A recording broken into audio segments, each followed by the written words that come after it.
All right, welcome in, welcome in. We're back at it again. How'd you like our first diving in a video, diving into the occultic hidden meanings of a lot of yours and mine nursery rhymes that go back, we've seen back 800 years possibly to even before, being copies of another story from a civilization that maybe they came from, because as we know, it filtered down from different areas all the way down. We've seen this is done religiously, so to me it makes sense, because occultic meanings don't break the chain, because you'll start decoding that where it comes from. Makes, like I've said, I had presented the book, and you can find out that in the religion that we now live in here, being on the West, is being Christianity. And then when we deep dive and discover and do our studying and seeing the truth, we realize it's nothing more than another story from our previous stories, right? And then I have a book right here that breaks down every culture called the 16, and I think I put it up in other videos, 16 Saviors, Christ before the last one, before the Roman version. But what I was trying to align with, notice that they were trying in the last video break down how the wolf story changed. A key name was mentioned, and I hadn't mentioned it before. I was trying to find it, and I noticed you can't find it like you used to, which is to me weird, because you could find it. I mean, I remember when it was first told to me a number of years ago, and this is a story, and we will be doing another one right now. We're going to do one, and I'm going to tell you, how about Rockabye Baby from the treetop? We're gonna do Rockabye Baby is what we're gonna do today. So get ready, folks, because even that one, some of it was kind of distanced a little bit where you can see it, but kind of really filtered and heavily. Some of these other stories, I wanted just to get that Red Riding Hood to you, because everybody knows that story. Some of these other stories are really the things right in your face where you go, whoa. And I even shared that one, Red Riding Hood, was because of the name. I hadn't watched it until I watched it with y'all. This one I haven't watched either. Some of the other ones I watched were about what somebody had shared with me, what Patty had shared with me. But anyways, this is the story that you used to could find. I even took me to Reddit, and then Reddit said it was hard to find, and it used to not be some 6-7 years ago. Like in 2018, 19, or 17, 18. But what happened was Prussia, which is connected to Austria, Germany, right? In that area, Prussia went to war. The soldiers were going to a place, the soldiers said, we're getting slaughtered. We're not getting out of this alive. They refused to go. So when the general went back and talked to the king and said, this is what the soldiers did, he said, we need to have a school system with the younger kids to program to follow directions, no matter what. Sound familiar? And one of the biggest groups of writers that they brought in was the Brothers Grimm. And if you really look at the Brothers Grimm and their work, there's a reason why it's very grim. And this was taught to children, to put fear. It injects fear, right? When you start looking at this in a not so positive occultic way. I have to always say that, because what really gets me when I watch people talk about occultic or put a video up or writing, everything's occultic, it's bad, and that's not the truth. It's just like anything else, it's not the truth. That's not the truth. Anything occultic means hidden. That's all it means. You could hide it for good reasons, the knowledge, which it was, because you wanted to hide it from them who would use it badly, or not a progress people, or held power over them, which we talked about that even recently with the language, because the language, people don't really know what equivocal language was. So I did a video on that. I suggest some of you guys go look at that again. That's a very must-see language technology. Quit speaking stuff on yourself. You're creating abracadabra on thyself, and then even catching yourself in traps by the words you speak and the negative thoughts, patterns you might be having from however you are. But reverting back into Brothers Grimm, this goes with Brothers Grimm. Their stories were very grim. They said he showed the story of the other story connected of Little Red Riding Hood, right? With Grimm. They do actually have one of Grimm's stories, and we will do that in the future. They were very dark, and then you start thinking about it, these stories are very dark, and they were read to the children, right? I just had to make that point. Grimm was connected to Prussia, and if you used to find out, and they blocked it. Yeah, censorship's real. They blocked it because when I even looked up, because there's another thing, and many countries told the Brothers Grimm, get out. We don't want you here with what you try to do. Some good-hearted leaders, obviously, in whatever countries booted them, and I tried to find the countries that booted them or would not let them stay, and it's not there. So, and then even the story of Prussia, which I found very easy when it was first told to me back in 17 or 18. And the reason I'm leading with this, because this story is not going to be as long as the other one. The other one was 25 minutes. This is about half that long.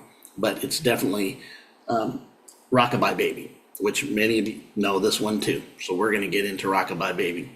So the information to find out about the Brothers Grimm getting kicked out of countries, how the Prussian government used this to bring programming to the children at a younger age. And this system was taken to Germany, Nazism, and Rockefeller in the 1907 school board meeting. Go look that up and see for yourself about the 1907 school board meeting. And this is part of the Brothers Grimm. So we're going to see this. So it's amazing they brought it up. I actually, in this channel that I got it from, the Brothers Grimm were mentioned in that last story. They would mention their story. And if you start looking at the Brothers Grimm, then I believe a few years ago, maybe a decade ago, or not that long ago, on NBC had a show called Grimm. I would say that's from the Brothers Grimm. Correct me if I'm wrong. I didn't watch it, but I just kind of felt it. And I may look it up on even playing this and to verify it.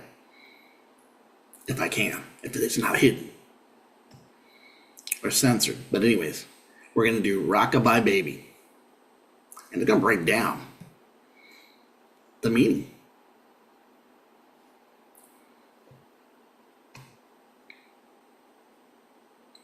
Let's go. We're going to start now. Across generations, nursery rhymes have played a crucial role in shaping childhood. But have you ever thought about the fascinating origins of these beloved rhymes? Beneath their whimsical tunes lies a rich history filled with surprising secrets. Take, for instance, Rockabye Baby. This haunting lullaby, depicting a baby in a precarious treefall, conceals a captivating backstory full of unexpected twists and turns. And the disturbing hidden agenda lurking behind its verses is sure to leave you astounded. Journey with me through the lush woodlands of England, gracing the opulent halls of royalty, navigating thrilling encounters with pirates, and immersing ourselves in every captivating moment as we unveil the concealed secrets of Rockabye Baby. Welcome back, Darklings. Before we embark on unraveling its origins, let's first reacquaint ourselves with the curious verses of this rhyme. Rockabye baby on the treetop. When the wind blows, the cradle will rock. When the bough breaks, the cradle will fall. And down will come baby, cradle and all. This nursery rhyme is rumoured to have first appeared in 1765 within the pages of Mother Goose's Melody, but regrettably, no initial editions of this publication have survived. Fortunately, we do possess a surviving second edition from 1791, and it closely mirrors the rendition familiar to us today. Wow, the only noteworthy layered. distinction lies in the alteration of Rockabye Baby to Hushabye Baby. This is where the narrative of Rockabye Baby starts to take an intricate turn. The absence of the first edition leaves us in uncertainty. Did the rhyme appear in the first edition? And if it did it differ to this second edition version? The rhyme surfaces again in Gamma Gurton's Garland, published in 1784. This emerged roughly 2 decades after the first edition of Mother Goose's Melody, but notably preceded the second edition. I gotta say this about me. It's not all about me, but the name. That name Garland which was this rendition, right, that they just showed, is actually my mom's side of the family came from Scotland. My mom's mom and her mom. So my matriarchal bloodline on my mom's side, going back 1, 2, 3 generations, was they were Garlands. They came here 1700s and married. James Garland married a Choctaw woman. Yeah, and that's kind of the family. So when I see Garland, I just had to throw that in there. You guys are like, come on, Danny. I just had to throw that in the name Garland, because many of us are Caucasians, and if you're not, you have the mixture probably, have this European background. Or Babby Lou on a treetop. When the wind blows, the cradle will rock. When the wind ceases, the cradle will fall. Down comes baby and cradle and all. This publication also features a note stating the first line is a corrupted version of the French nurse's warning in a fable, and translates to, "Hush, there's the wolf." Wow. Jean de La Fontaine collected fables from a That's the wide same variety guy. of sources and adapted them into French free verse. They were issued under the general title of Fables in several volumes from 1668 to 1694, The one back and are here is considered from- classics of French literature. Within this anthology, the origins of the phrase "Beeb or Babby Lou" can be traced. The fable in question recounts the story of a persistently crying baby, warned by the nurse to quiet down, or risk being fed to the hungry wolf waiting outside.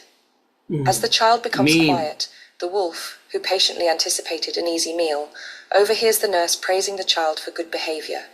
She boldly declares that if the naughty wolf comes for her child, they'll beat him to death. Disappointed and hungry, the wolf retreats into the woods, muttering about the consequences of trusting those who say one thing and mean another. Wow. If this was the original wording of the rhyme, could it be that Rockabye Baby evolved from this fable? Wow. If such a connection exists, it implies that the rhyme is narrated from the perspective of a mother or nurse. This channel starts decoding how this could be something more than you thought it was, and then you get it, and then some is in your face, because even the one we know of, it falls cradle and all from the top of a place. Of course, that's not good, right? That's probably the baby dying. But even more sinister is the stories before, and the nurse angry, and I'll make you wolf food, you bratty baby. It just, yeah.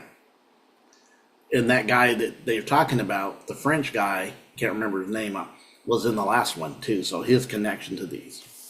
Using a threat to compel the child to hush or face repercussions, but ultimately the threat is empty, devoid of actual intent. The next time Rockabye Baby surfaces is in 1805 in Songs for the Nursery. Intriguingly, the rhyme's lyrics are different yet again. Rockabye Baby, thy cradle is green, father's a nobleman, mother's a queen. This variation potentially reinforces the notion that the origins of the rhyme might be entwined with the turbulent events of the 17th century, suggesting a disturbing hidden agenda. But before delving deeper into this intriguing possibility, let's explore some other theories that aim to explain the origins of this peculiar rhyme. Renowned Egyptologist Gerald Massey sought to demonstrate the manner in which New Testament Christianity evolved directly out of ancient Egyptian mysteries in his work Ancient Egypt, The Light of the World, published in 1907.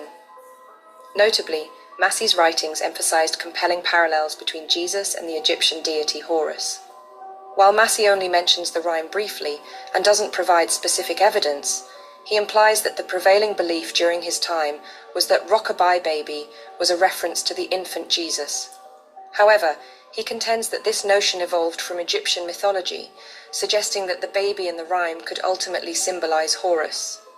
Within the same chapter, Massey elaborates on the concept found in Egyptian mythology, where a sycamore tree, serving as the cradle of life, defines the boundary between the realms of the living and the afterlife. Wow, yeah. Over time, he believed this mythological emblem evolved into the iconic Tree of Knowledge in the Garden of Eden. That's a good one. The Egyptian sycamore symbolizes profound themes of life, death, and rebirth. It raises the intriguing possibility that the imagery of the baby's fall in the rhyme could serve as a representation of both Jesus's and, consequently, Horus's descent to earth followed by resurrection. Alternatively, the descending infant might depict the fall of man, a concept in Christianity signifying the initial transition of the first man and woman from a state of obedience to God to one of guilty disobedience, the loss of innocence visually represented by the falling child. The Tree of Jesse, a recurrent motif in Christian art, portrays the lineage of Jesus Christ, commonly appearing in medieval artworks. This symbolic tree consistently features an infant Jesus at the top. It is plausible, therefore, that these rich visual representations and religious concepts inspired the creation of the nursery rhyme. Another idea for the genesis of Rockabye Baby harks back to 17th century America, where an English immigrant observed how Native Americans cared for their infants. Descriptions sent back home to England detailed the use of cradle boards by these indigenous communities, suspending the infants from trees to be gently swayed by the breeze. In an era predating photographs, with only written accounts available, English minds might have inaccurately envisioned a baby in an English-style cradle nestled in a tree, prompting curious contemplation about how they avoided falling out and inspiring the rhyme. Some sources even suggest that Rockabye Baby was originally a Native American lullaby and eventually found its way into English culture through adoption and adaptation. Nestled within Shining Cliff Woods in Derbyshire, England, the remnants of a once majestic yew tree holds a local legend believed to have inspired the rhyme. The story unfolds with Betty Kenyon and her husband Luke, dedicated charcoal burners who lived in a movable hut beneath the towering tree. Raising 8 children, they ingeniously used a hollowed-out branch in the tree as a makeshift cradle while they worked. They chose this specific tree for a poignant reason. It served as the solemn resting place for their first infant, who tragically passed away just a few days after birth. Shining Cliff Woods was owned by the Hurt family, who held a fondness for the Kenyons. Francis Hurt went as far as commissioning James Ward, a Royal Academy artist, to immortalize the couple in portraits. Historical records confirm the Kenyons' profession as charcoal burners, placing their births around 1730. Yet, if the nursery rhyme indeed debuted in the first edition of Mother Goose's Melody in 1765, the timeline challenges the likelihood of the Kenyon story being the rhyme's origin. This intriguing theory only persists if the rhyme did not appear in the first edition, but emerged in subsequent years. The mystery lingers, leaving the truth tantalizingly just out of reach. An alternate theory suggests the rhyme's origin in 17th century maritime culture or pirate songs, potentially teasing a novice cabin boy assigned to the crow's nest, the ship's highest point. The term baby in the rhyme might originally have referred to a young, inexperienced crew member. The cradle symbolizes the ship's crow's nest, and the tree bough transforms into the boat's bow. Together, it paints a vivid image of a young sailor, apprehensive on his maiden voyage, while shipmates jest from below, warning him not to tumble from the crow's nest, and playfully suggesting he'd be the first to fall if the ship sank. This idea certainly resonates with the verses of the rhyme, but in the absence of concrete evidence, it remains purely speculative. To uncover any tangible evidence, we need to revisit the original publications. The rhyme in Mother Goose's Melody is accompanied by a poignant footnote. This may serve as a warning to the proud and ambitious who climb so high that they generally fall at last. This imparts a moral lesson, echoing the notion that pride comes before a fall, or how the mighty have fallen. The captivating link to the fable in Gamma Gurton's Garland, cautioning against placing trust in those who make empty promises, raises a thought-provoking question. Could the rhyme serve as a subtle form of political commentary? Intriguingly, a baby was at the center of political upheaval and widespread public unrest during the 17th century, possibly holding the key to unraveling the origins of this rhyme. In the wake of Charles II's demise in 1685, the royal mantle descended upon his brother James II. Yet, James's earlier conversion to Roman Catholicism cast a shadow of controversy across the kingdom. Charles II, disapproving of James's religious transformation, issued a decree mandating the upbringing of James's daughters from his first wife in the Church of England faith. Despite the familial discord, James proceeded to deepen the controversy by marrying Mary of Modena, an Italian princess staunchly adhering to the Roman Catholic faith. This union added fuel to the existing religious turmoil, setting the stage for a reign fraught with conflict and challenges. As king, James encountered 2 rebellions upon ascending to the throne. Despite quelling both, he sought security by expanding his standing army, causing widespread concern among his subjects due to the unprecedented presence of a professional army in peacetime. More disquieting was James's use of his power to permit Catholics to lead regiments. James openly promoted Catholicism, allowing Catholics to hold high offices and engaging with Rome. With Catholics constituting a mere fraction of the population, his push for religious tolerance intensified public anxiety. Amidst the murmurs of discontent echoing through England, June of 1688 bore witness to a pivotal event that transformed simmering unrest into a full-fledged crisis. Within the hallowed halls of power, Queen Mary delivered a son, James Francis Edward. Up until this point, the only successors were James's Protestant daughters, so Anglicans viewed his pro-Catholic policies as temporary. But the birth of a Catholic heir changed everything. The possibility of a lasting Catholic dynasty sparked widespread fear. Influential Protestants even claimed the newborn prince was illegitimate, further escalating the tension. And this is said to be the hidden agenda of Rockabye Baby. Wow. It is suggested that the rhyme's origin lies within the taverns of that era, serving as a veiled expression of a desire for the demise of the newborn prince, a wish for the monarch and his lineage to fall, a whispered hope that the infant's death would prevent the establishment of Roman Catholic rule. An alternative interpretation suggests that the tree in the rhyme symbolizes a family tree, with the branches breaking and the baby falling out representing the child's illegitimacy. This perspective gains resonance when considering the earlier nursery rhyme we examined, where the father is referred to as a mere nobleman rather than a king. Wow. It prompts a thought-provoking connection, That makes sense. hinting at hidden narratives Nobility, within these rhymes bloodline. that subtly convey tales of legitimacy and Blue lineage. bloodline. Wow.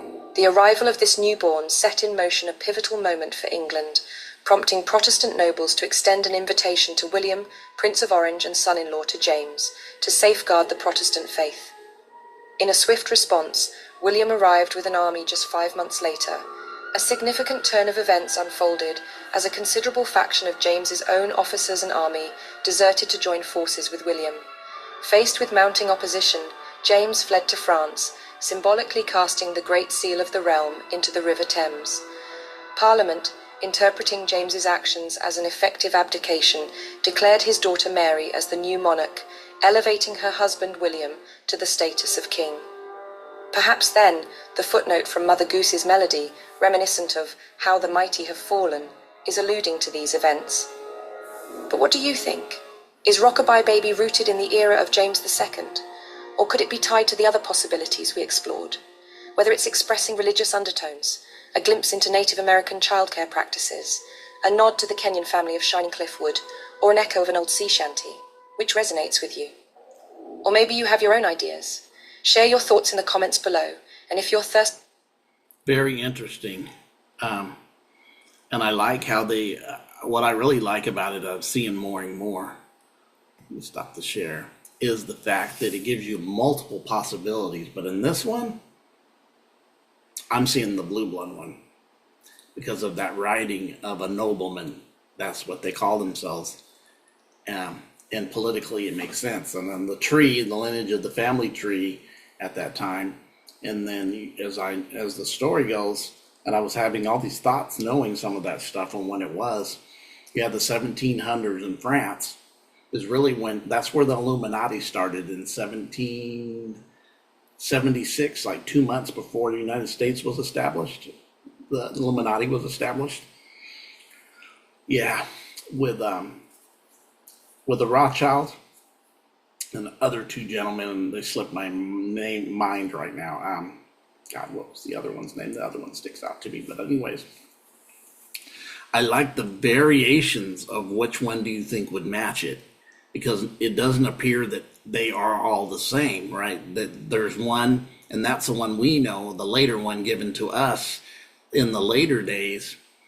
But then there's something different that's like that in another time or another space before.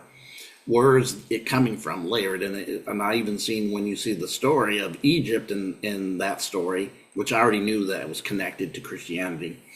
But I see that's even in that, whether it's politically, the other, and even religiously too. Very good stuff. I hope you guys like this. We'll do other ones. Like this one, I like how this went into certain areas in that. The other one did too, and it gives you like 3 scenarios of which one could this really be stemmed from or birthed out of, or what did it come, what came out of what we have now that it was like that. Very occultic, very layered, very hidden. And I noticed it was like 3 layers, and each time the other one was 3. This one was 3 too. It reminded me of some things I've seen, and I wanted to share. Yesterday, I was having my private time, silent time with self, right? Meditation and just being open to hear and see and communicate within me, my temple, right? Higher self, source. And higher self was kind of showing me some stuff, and what I was doing was seeing how we live in a dualistic plane, and many don't know that, so they'll get a truth, which is to say this side. And it's like everything on the truth on this side, this is the truth, but they don't understand this side. And the duality is when you balance them out, you'll get whole truth. Because, an example, you got hot, cold, right? But here's the variations. In the hot, we'll go right hand, or you're looking left, your left eye, my right eye hand.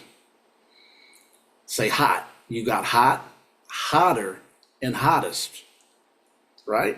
Notice those 3 layers. So within the duality of one half of the duality, you have 3 layers in there. And I was seeing how this was really connected. So let's go to the other side. You got cold, colder, and coldest. So you, not only do you have a dualistic plane, you have layers within it of just layered of it within the duality of different variations, emanations, like fractals in it, that even create this word. Then I was starting to see you get into geometry and math now. That's why which is a whole different speech, but I was just seeing how this works and how the stories were 3 and 3 possible meanings of stories before, and how that Trinity, or that 3-layered mother, father, and child, right, was layered in it. And what in the word I'm thinking about too is when I found out duality, I understood, and there's that word, and it's slipping my mind. Not paradigms, not God, when I understand duality, I understand. I'll get back to you on that one. It's slipping my mind, and I know it. Tap, tap, tap, tap, tap, tap. Do you know this is an exercise you guys can do? By tapping on your pineal gland, can activate it and get it going, almost like getting a massage. Because you're tapping on it, getting the blood to move on it, through it. Very good practice. It's actually a practice that you can do. Tapping meridian points on yourself. That's a whole different story, but God, I hate when I don't remember something because I'm focused on that. But let me take my focus on back to here, because when that word pops up, I will definitely shout it out on my next video, or even when I get it, when I edit this one, I'll pop the word up on the screen. But you guys have a great day, and I wouldn't rock your baby too high on the treetop, if you know what I mean. You guys have a great day.